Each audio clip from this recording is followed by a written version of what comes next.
what you're used to on Sunday? Yeah, more or less. Yeah. They have to do it themselves. But here we have help. And Stephen's wife is the one very great with child. Yes. Like any day. Couldn't be a day too soon. Not a miss it. But I was asked, I said, he's, everything goes all right, and they come back, and he brings his wife. Will he be able to deliver a message? And I said, I don't know if he can take off a Sunday. I said, but we'll cross that bridge when we come to it, and not worry about it right now.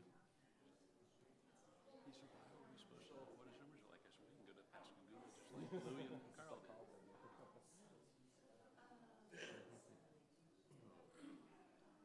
I see some people I haven't seen in a long time. This is good. Father German. Surprise, huh? 8,000 people in Mecklenburg County who were native Germans. Yeah, hence the Mecklenburg, right? I'm talking from Germany. I'm talking people who are from Germany.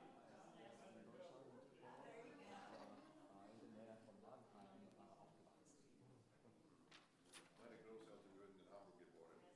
Und sie sprachen Deutsch zu Hause, aber ich habe viel vergessen. Ich war fleißig vor 40 Jahren. Ich habe viel vergessen. Mein Vater eines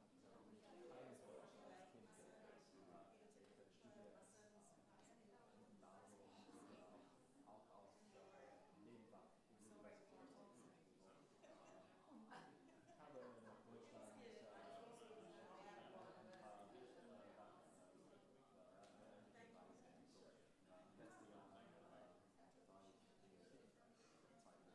Ich bin nie in Deutschland. Ich habe auch im Gymnasium Universität und meine Großeltern. Aber ich habe viel vergessen. Anyway, we're talking about you. In case you didn't know that. Wenn man es nicht benutzt, dann alles vergessen.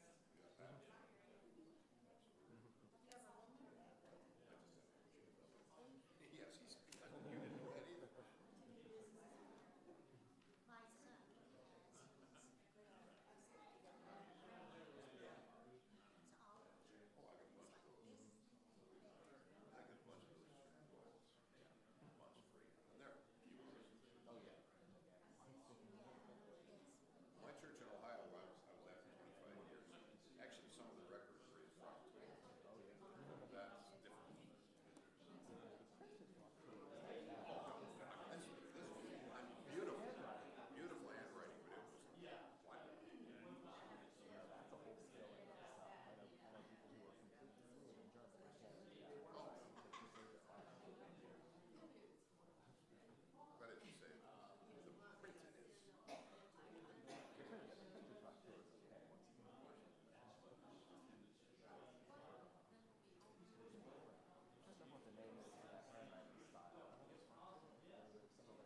My grandfather was great at it, and I can't. Well, they all were. That's what they wrote. Of course, he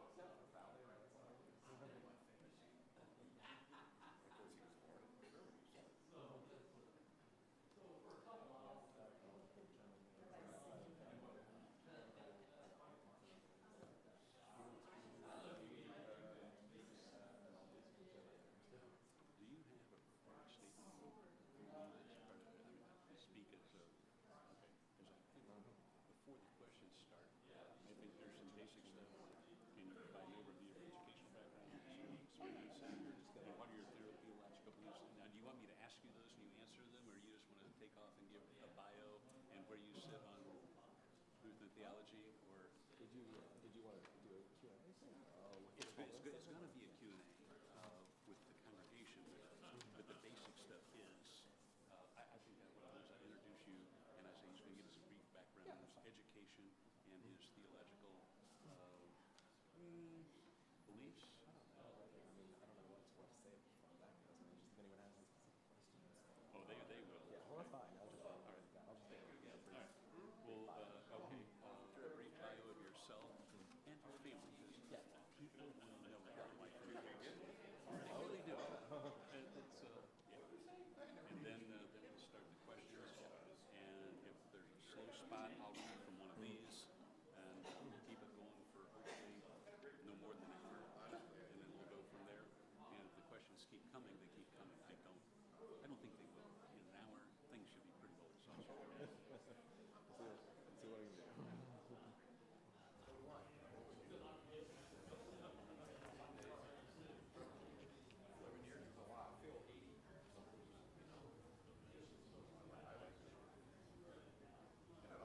Well, there's more vehicles in the parking lot, but we're not going to wait any longer. We're going to get started.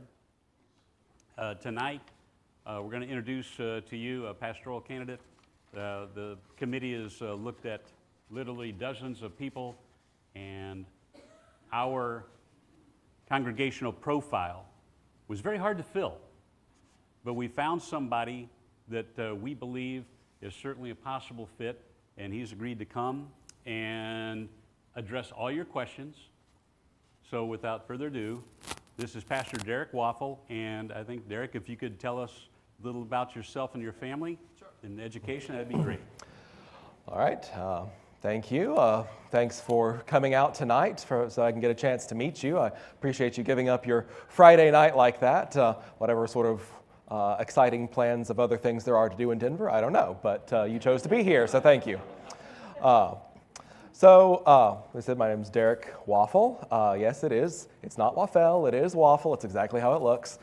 Just the German spelling, so it would be Waffel, but it means the same thing in German as it does in English, so you don't win much there. As far as my background, I was born and raised in Chattanooga, Tennessee. Grew up there until I went to undergrad in Knoxville at UT Knoxville. Seminary in St. Louis, vicarage in Rochester, Minnesota. After that, I asked the seminary placement office if we could go somewhere a little bit further south. They accommodated by sending us to Pascagoula, Mississippi, which is right on the Gulf Coast. I've been in Pascagoula for the last 8 years since I graduated. Married, we are coming up on our 11th anniversary this December, and we have 3 children. The oldest, 2 boys and a girl. The oldest, Luke, is 8, then Joseph, 5.5, and the girl, Rosie, and Charlotte, but called Rosie by most, is going to be 2 at the end of August. So before you even ask about hobbies or anything like that, I have 3 children from ages 8 to 2. I don't know what else you expect. Between the church and the family, that's just about all that leaves time for. So my undergrad degree was in theater. I did a lot of school productions and stuff through high school, but in college I was mostly focused on the more backstage technical management side of it. Got to the end of, got about to my senior year of college and realized that wasn't really what I wanted to do for a career path anymore. And after I graduated, ended up back home in Chattanooga. Our church there had a vicar at the time, and he got to be pretty good friends with him, and he started, kind of poking at me, saying, you know what you should think about doing? You should think about going to seminary. And then, the pastor started saying that, a couple other family members started saying that. Enough people started saying things along those lines that made me finally consider it, and, well, here I am, 12 years later, so. What else do I need to cover? Yep. Your other Degrees, degrees? yes. Undergrad from UT Knoxville, Master of Divinity from the seminary in St. Louis, and then also a Master of Sacred Theology, which is basically an extra academic degree for the masochists who didn't get enough the first time around. It's the MDiv is more of the professional side, and the STM is sort of the more academic counterpart on the master's level.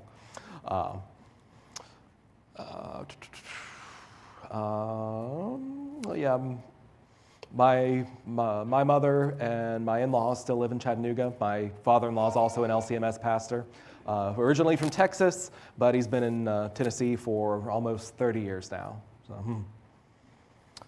it runs in the Jim, family. well, With that, we open the floor to questions.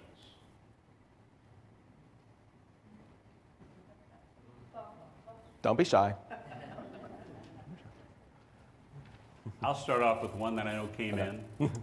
It said, how will you attract young families and get them to stay here? And what has your success been in that regard?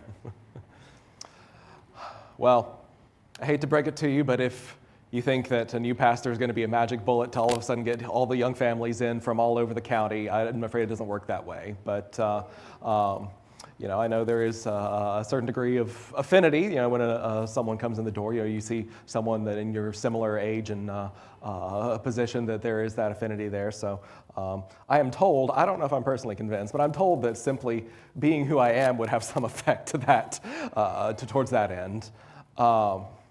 Well, I can bring 3 kids, and that helps. Are you Yeah. old enough to remember the church growth programs? Not from firsthand experience, but yeah. One of the things in church growth, which was true, nothing else was, but one of them was that generally a pastor will draw people 10 years each side of his age. That has been proven. All right. Well, if that's you know, who might counter speak against the statistics, but as for what I've done or what we've done in the past, the new members at the current call in Mississippi, many of them have been younger, but I don't feel how much credit I can take for that. I think I shared this story with a couple of the call committee that I spoke to before, but my favorite story of the young member who joined recently, a young man in his late 20s, he was watching a Rick Steves travel documentary one evening. And Rick Steves was in Norway. He went into this church in Norway, and it was a Lutheran church. And he was talking all about it, and he thought, that is such a beautiful church. I don't know anything about Lutherans. I should look them up. And he did. And that eventually, he read about Martin Luther. It led him eventually to the Small Catechism. He read the Small Catechism and thought, well, that sounds right. I was raised Baptist, but this sounds right. So, he came and checked out the church and was like, yep, I want to join. I'm like, all right, I can't take any credit for that one. That was all Rick Steves, Martin Luther, and the Holy Spirit. So a lot of it has happened that way for me. So I know that's not the kind of answer that you might want as far as an intentional program to go out there and evangelize. But that kind of one-on-one relationship does tend to be, in my experience, the more effective way of getting in touch with people. So. Can you tell us a little bit about the church that you are at currently? Yeah, it's fairly old established church, 1888. It's, in fact, there's a good chance it's the oldest Missouri Synod church in the state. There's not that many Missouri Synod churches in Mississippi, so that's not saying a whole lot. But yeah, they've got multiple generations of families there. It's a very, very tight-knit community. It's one of those churches that they say, we're just like one big extended family, and they really are. And it's sort of a small town feel, even though it's not that small of a town, but it's never really lost that little country church feeling to it. A little bit smaller than what I understand this congregation is. We've been recently averaging about 45 to 50 on a Sunday, which I understand is a little bit under what y'all have had. Okay, questions, and if you have one, I'll repeat it so it's on the mic and the people at home can hear it. Yeah, John? What do you find to be the most interesting part of your current ministry? What do you find to be the most interesting part of your current ministry?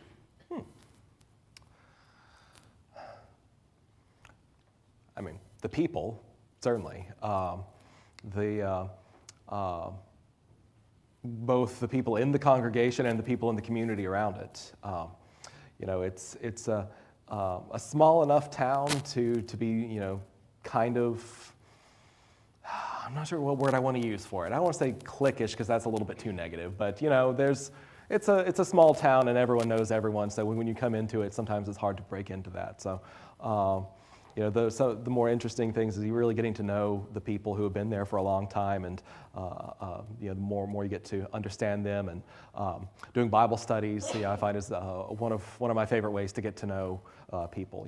Getting not just interacting on in the service on a Sunday morning, but really getting to talk about things and get to know people beforehand about all their interests and stuff during Bible study. Have the actually really having extended conversations around the subject of whatever we're studying and things like that. Did I do that? Rats. All right. All right. Sorry about that. Did you, in your past 8 years or so, have you taught confirmation classes and stuff like that? In your past 8 years, have you taught confirmation classes? Yes, a couple of times. I did the second half of the program for a class that was already in progress when I first got there, and since then I've taught another round of the full class.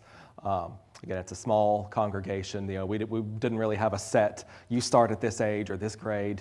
We just kind of put a class together whenever there's enough kids to make it happen.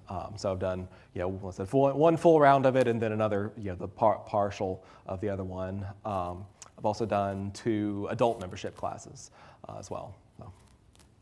Larry. Why are you considering this call? Why are you considering a call at this time? Jim called me. I mean, I don't know if you all know how the Missouri Synod system works. Pastors don't apply to churches. The district presidents give names out of candidates they think might be a good fit to the call committee in a vacancy, and they contact the pastors. So, typically a pastor will only learn he's on a congregation's call list when that congregation reaches out and says, "Hey, can we talk?" I'll tell all of y'all exactly what I told Jim at first. I've been at my current call for 8 years, and there's no reason that I wouldn't or couldn't seriously consider a call somewhere else. I'm not unhappy where I am. It's not like I would be trying to get out of a bad situation to go somewhere else, but that's how ministry works. If a church reaches out, then I'll certainly give it serious consideration. What are your beliefs and your practice on close communion? What are your beliefs and practices on close communion? So I reject open communion in the sense that anyone and everyone who comes in the church should be able to come up and take communion here. I think the absolute requirements are you're baptized, you confess the Christian faith as expressed in the creeds, and you acknowledge that it is not simply a symbolic act, that it is the body and blood of Christ.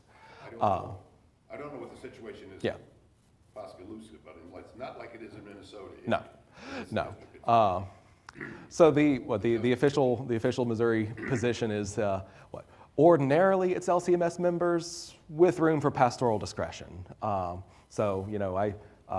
take that to mean certainly we don't want to practice open communion, but there are those warnings in Scripture about it is something that is for the family of faith, that family meal together. But if someone is baptized and confesses the historic Orthodox Christian faith of the creeds, then I would certainly be comfortable welcoming them at first, and then maybe have more conversations after that. But I don't need to see the LCMS ID card first.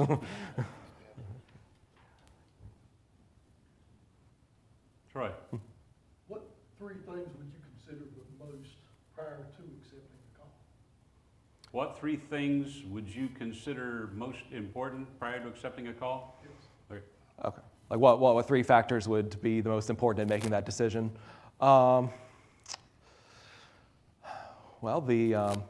If I think I would be a good fit for the congregation, I think the way I put it to the call committee was, you need a pastor. That we know that, but is it a pastor waffle-sized hole that's here?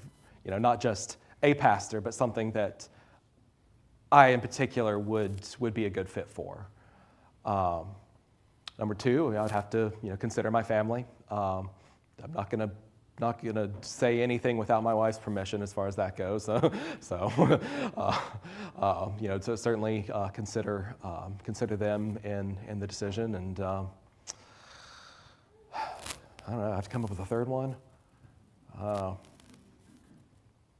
guess just pray about it and what kind of what kind of message from the Holy Spirit that I feel like I can get about it. Jeannie, Have you had any training or experience with Stephen Ministry? have you had any training or experience with Stephen Ministry? No. I know of it by reputation, and everything I've heard about it is very positive, but I don't have any firsthand experience with it. To follow up, would you be interested in going through the program and learning more about it? Sure. Parker, you have a question? He's just really excited that Pastor Waffle. Yeah. Good job. More questions? Back. Larry, Tell us about your wife. So tell us about your wife. My wife's name is Eve. We met actually it's July now? Almost exactly 20 years ago, doing a community production of Fiddler on the Roof back during high school. So I've known her and her family for quite a while. And as I've been married for now almost 11 years. She is basically any kind of artistic endeavor that you could come up with. Either she probably has done it or would want to try it at some point. Her degree is in musical theater, and she has done some work in the theater world as costuming and choreography and things like that. But currently, she is she has a sort of part-time business out of the house doing hand-dyed yarn. She's an expert knitter and weaver and pretty much anything else to do with all of that. She knows how to basically take a sheep and make it into a sweater.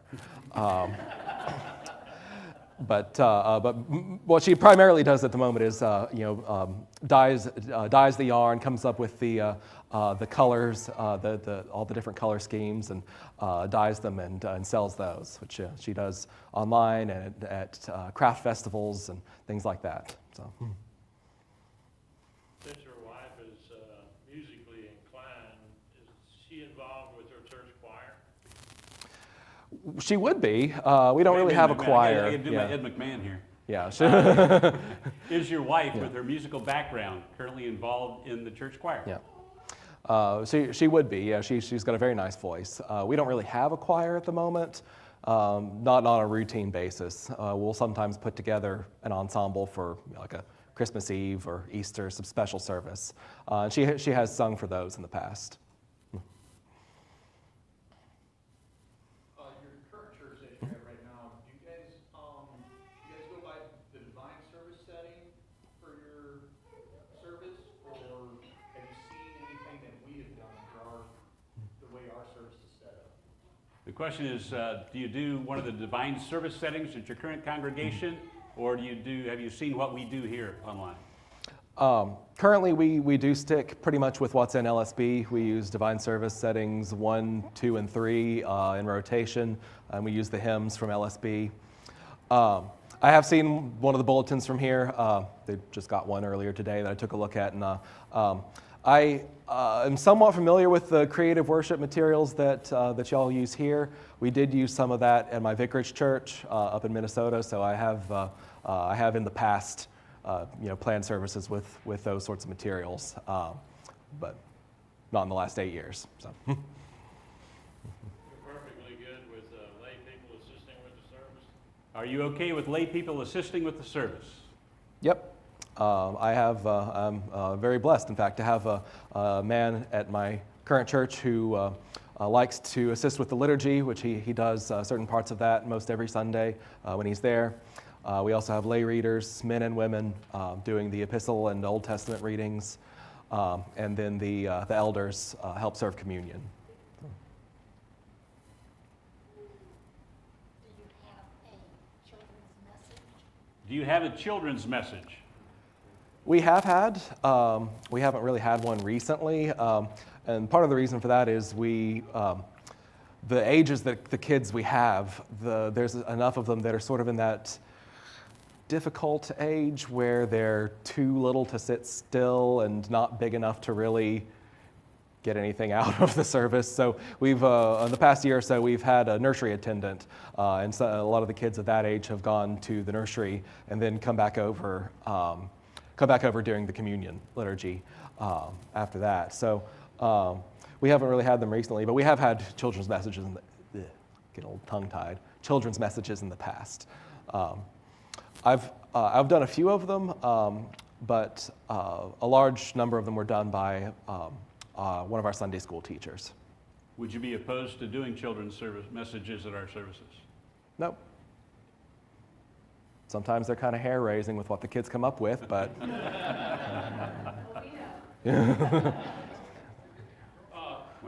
Waffel, what would you consider to be the strengths of your ministry? Likewise, what might be some of your weaknesses? Here we go.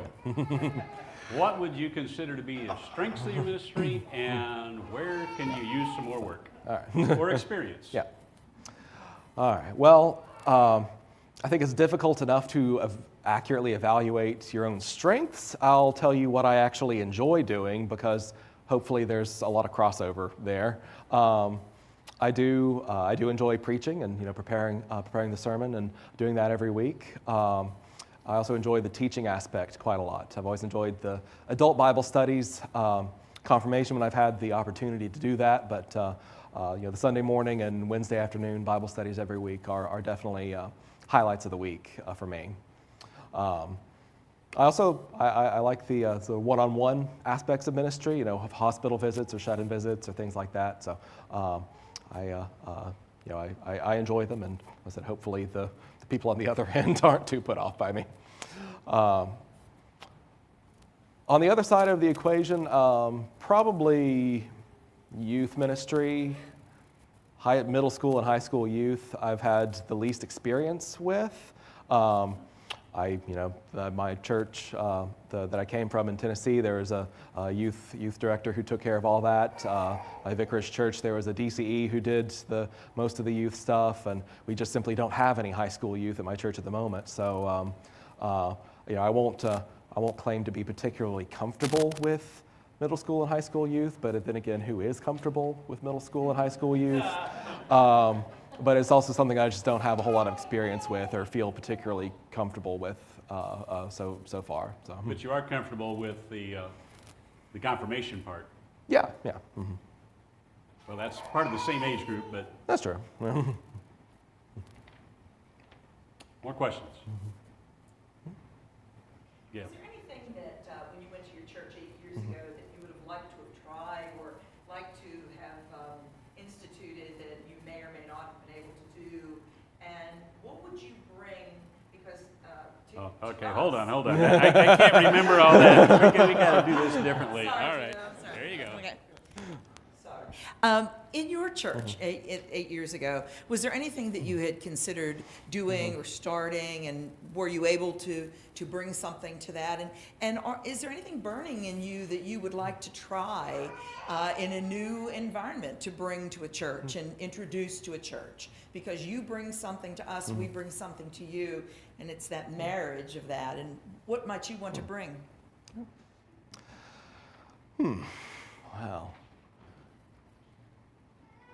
Trying to think where to start with that question. I don't know if you would agree on this count, Pastor, but when coming straight out of seminary to your first church, I think there's a lot of terror at not messing it up and not getting kicked out of ministry when you've just started. So I don't know if I would have dared to do too many major changes right out of the gate. We switched hymnals. We went from the old LBW green hymnal to LSB within the first year. Maybe that was a momentous enough change to do it right at the beginning. Other than that, I mean, I do feel like it's a hard question to answer because, like you said, it's both the back and forth with the congregation. That it's not just about what do I want to do, but what is the congregation, placed to do? What are the interests that the congregation has? What's been tried before that did or didn't work? That I can come in with a bunch of ideas, and you could say, no, we tried that. I was like, well, all right, well, there goes that. But just from looking around today. I guess the one thing that jumps out to me is the great space you have here.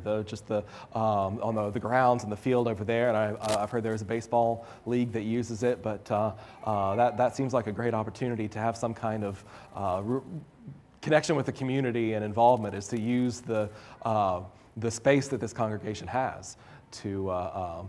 What form exactly, I don't know, but that it seems like a resource that needs to be used.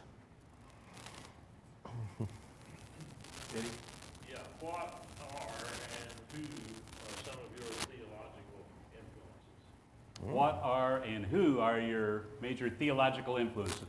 Okay. Is it too simple to say Jesus? Okay. All right, yeah. But it's not entirely a flippant answer. I mean, I think that the actual text of the Gospels does need to be front and center for everything else. With all the other resources we have, which are wonderful, there is no really replacing the actual words of Christ. We have an excellent catechisms in the Lutheran Church, but I think in a very, very real sense, the Gospels themselves should be the first catechism. That said, let's see, theological influences. I'm trying to think who's on my bookshelf right now.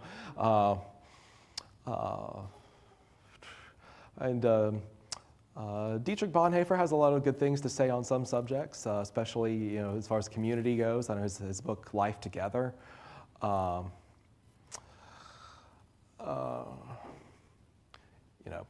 You can't become a Lutheran pastor without reading some Luther. So, though I also appreciate Philip Melanchthon. If you don't know who he is, he was sort of Luther's right-hand man during the Reformation. He actually wrote more of the Lutheran confessions in the Book of Concord than Luther did himself.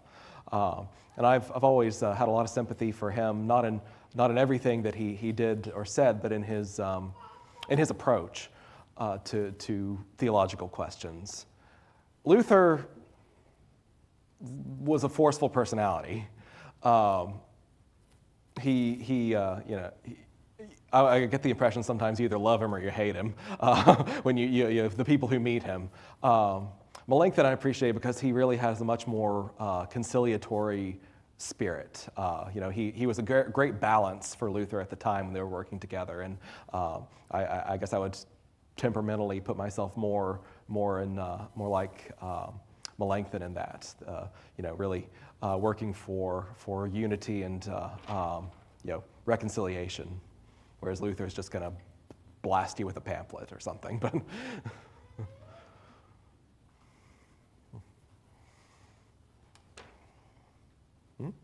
Do I understand that you're a circuit visitor or have done that before? I am currently the circuit visitor for our circuit. Yep. Kind of by default. At the time that I had took that on, our previous one had reached his limit, his years of service, and several of the other pastors, a couple of churches were vacant, and several others weren't able to take it on for various reasons. So it kind of fell to me by default. But what are the I've been, duties of a circuit visitor that you've been doing? one of the chief duties of a circuit visitor is helping congregations fill vacancies. Sort of walking them through the call process every step of the way. And we've had 2 vacancies that have been for actually about the same time frame as y'all. I think about 2.5 years. And they are both getting filled in the near future, I'm glad to say. One with a seminary graduate from this year who's getting installed next week, and the other from, I just heard a few days ago that their latest candidate accepted the call. And they had, again, they had been through a number of candidates before. They'd had several extended a call to who turned them down, and finally one accepted. So they're very, very pleased about that. So. Well, for your information, we haven't extended a call to anybody Okay. because it's very hard to find somebody who fits our profile. Okay. Cecil. Are your children going to be going to public school, or are they homeschooled, or? Are your children going to be going to public school or? Currently, they are homeschooled. Yeah, and most likely we would continue that. And if there was a good, both a good and affordable private Christian school, we might possibly consider that, but probably a choice between public school and homeschool, we would continue homeschooling.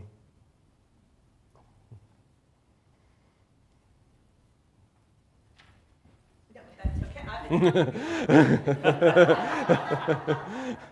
What was, when you got the call from us, what was the most appealing thing about Lake Norman Lutheran that you thought intrigued you to What, get into this? What was the most intriguing thing about Lake Norman to you that made you agree to get on a plane and come and see us?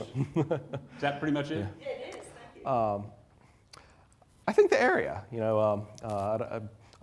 I think Jim's done a good job I thought talking it was up me, the. but okay. It's Yeah, you. it was Jim. Yeah, but no, he's done a good job of really talking up this area. That it's a really up and coming, young, vibrant community with all the people who are coming to the Charlotte area and choosing to live here instead of like in downtown Charlotte. So it sounded like an area with a lot of potential.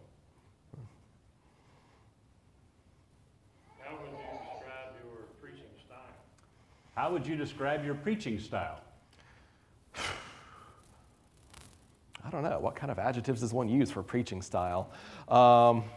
I do typically stay in the pulpit. I don't like to wander around up and down the front very much. I think it ends up being more distracting than helpful in my opinion. So I do tend to stay in the pulpit, and I guess I would consider myself fairly vocally expressive. I don't know if sometimes it's hard to know what to do with your hands. So then maybe that could be something I should work on. But I like to think I'm fairly vocally expressive as I preach.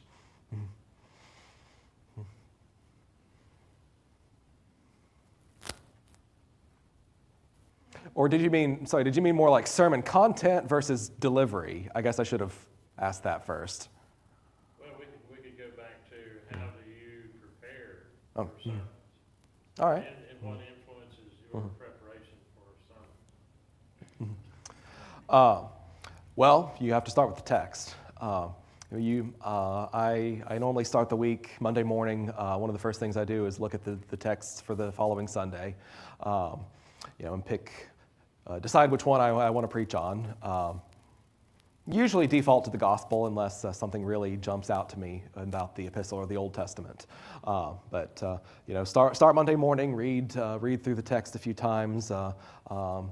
I'm not the most capable as far as the Greek and the Hebrew go, but occasionally glance at some of that if I feel like I need to clarify any particular point. Look at a few other resources, commentaries, things like that, and once hopefully by the end of Monday, I've decided what direction I want to go, and then it can kind of percolate a little bit over the next couple of days as I work out the rest of the details. But I do look at sermon preparation as a fairly devotional thing. It is a weekly task that I know when you're the only preacher at a church, so you got to just get up and do it every week. It's almost like washing the dishes or doing the laundry. It's one of those things whether you feel like doing it or not. You got to get a sermon ready for Sunday.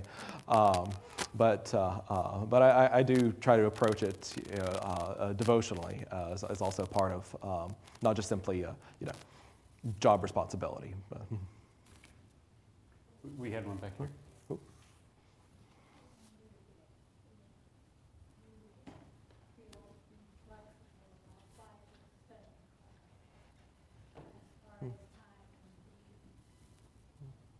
What was that? I couldn't hear. Yeah. Bible study? Flexibility in Bible study. I guess, like dates and times or subject matter or Yes. what? Okay, sure. I mean, I'll have Bible study whenever people will come to it.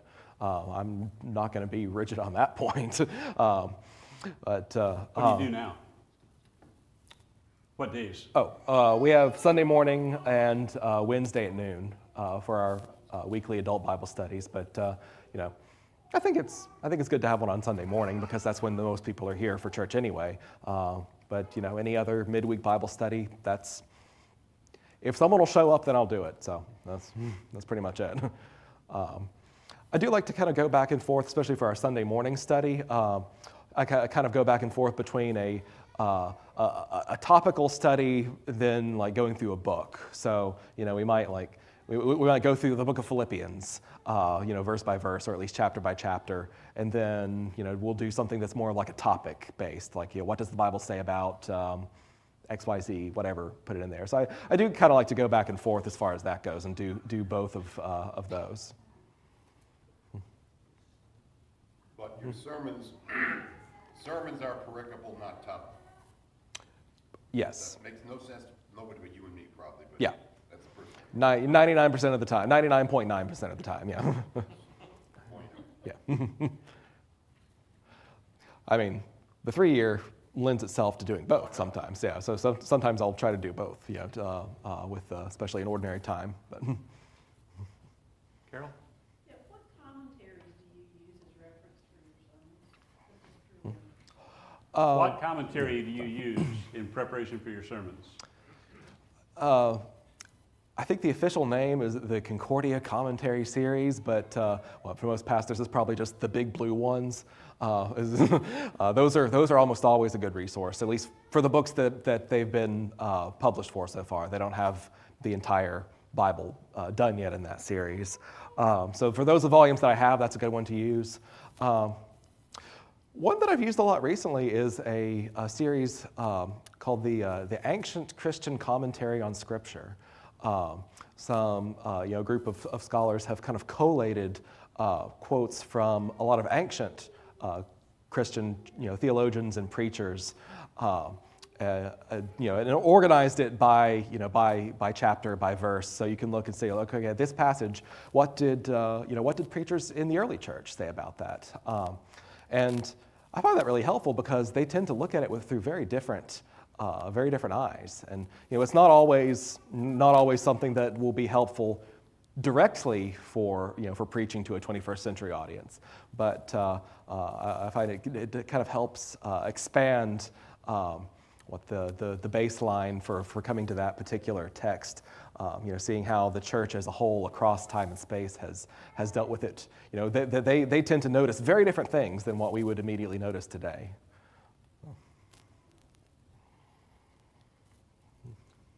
I know that your degree is in theater and your wife. How does theater, through the millennia, deal with theology? Surprisingly closely, actually. I know you don't want a whole lecture on the history of Western theater tonight, but if you've ever studied theater to any degree, the ancient Greeks get a lot of the credit for inventing it. But really, modern Western theater has much more of its direct roots in the church than it does in anything the Greeks were doing. A lot of it, some of the origins of it go back to passion plays, like dramatizations of the Easter story that were put on at Easter time, even back in the Middle Ages. So I think there's there's a really strong correlation there in the history that's involved, and really a lot of surprising crossover as far as like practical skills and stuff too. So as I said, in undergrad, I mostly did management side, stage management, which the stage manager's job is sort of to be the one organized person in the room, and with all these other like crazy artistic theater people. So I figure if I can do that, then I can manage pretty much anything. Well, that was a trick question because we had heard the dissertation he gave online, and it was very impressive with the depth of knowledge and the correlation. He was able to put theater with theology, and it's something that never occurred to me before. Do you have any hobbies? I mean, other than kids, I do brew beer occasionally, do a little home brewing.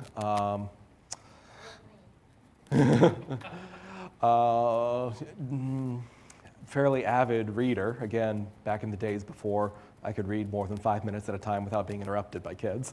BC. Very, yeah, so seeing a theme here? Oh, what else? It's been a while since I've even had time to think about that. But travel. I do enjoy traveling. We were just, took the whole family up to DC 2 weeks ago. Our newest niece, my sister-in-law's baby, was getting baptized. So we went up there for the baptism and also just a little bit of travel. As miserable as it is traveling with 3 small children, it's still a lot of fun. We got to show the kids some of the stuff there in DC and the Smithsonian exhibits and things like that. So it's not something we get to do a lot, but do enjoy it when we get that chance. John? Okay. Whoa. I'll also admit to being a foodie. We'll always try any kind of, if you have something new and interesting and different to eat, we'll probably try it. So yeah, we enjoy cooking good food and eating good food. As I recall, from Indian to sushi. Indian to food, sushi, Middle Eastern, Mediterranean, anything. Yeah, very, very few things I wouldn't at least try one time. Are you familiar with the series The Chosen? Yes. Yep. I've watched all 3 seasons. We've actually used seasons 1 and 2 in our adult Bible class just watch through the episode, discuss, go back and read the texts and the Gospels, compare and contrast. But I have my quibbles with some of the decisions they've made, but overall I'm a big fan. That's what we've done too. Yeah. Bible study? I'm sorry? Did you share that with your Bible study, your differences? Yes. Oh yeah, I did.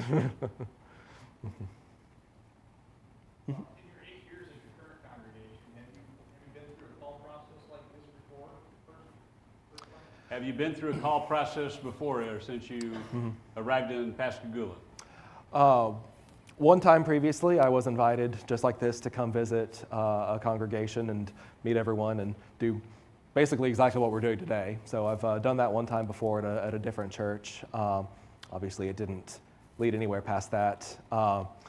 Fairly regularly, I mean, there's a number of vacancies in the LCMS. So I mean, on at least once, every month or two, I'll probably get a phone call from a church saying, "Hey, we got you in the list of names from the district president. Can you be on our list?" So I mean, that's happened quite a few times, but only one other visit, and maybe 3 or 4 other churches have asked for like a video interview. I've not had another call officially extended to me to either accept or reject up to this point. No.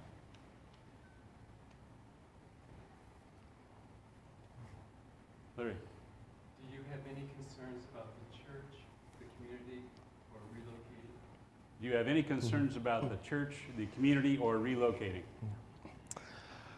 I did take a quick look at Zillow, the real estate website, about the area here, and we were kind of shocked by some real estate prices. I think actually being able to afford a home close to the church would be something that would be a concern for us. So, currently, the first place we lived, we were like a quarter mile from the church. Now we're about 3 miles, about an 8 to 10 minute drive. If possible, I'd like to be within 20 minutes, no more than half an hour. So again, I didn't do any in-depth research. I just kind of took a glance at the real estate listings. But I think that especially if my wife is homeschooling and not working full-time outside of the home, that would be a possible concern for us. Good question.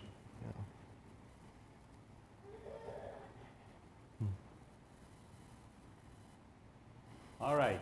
I'm so through. I'm sorry, Cecil. In light of the previous question, do you own your own home now? Currently, we do. Yeah. We had rented a house for the first 4 years, and then we were actually in 2020 when the interest rates just about bottomed out. We were able to finally buy a house. Yeah. Mm-hmm.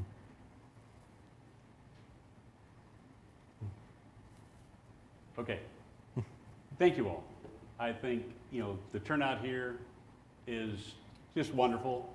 We did have a luncheon today with the call committee and church council and staff. So he's got to meet a whole lot of people. Please stick around and ask him anything you want to ask him. But this will conclude the YouTube show for tonight. Thank you.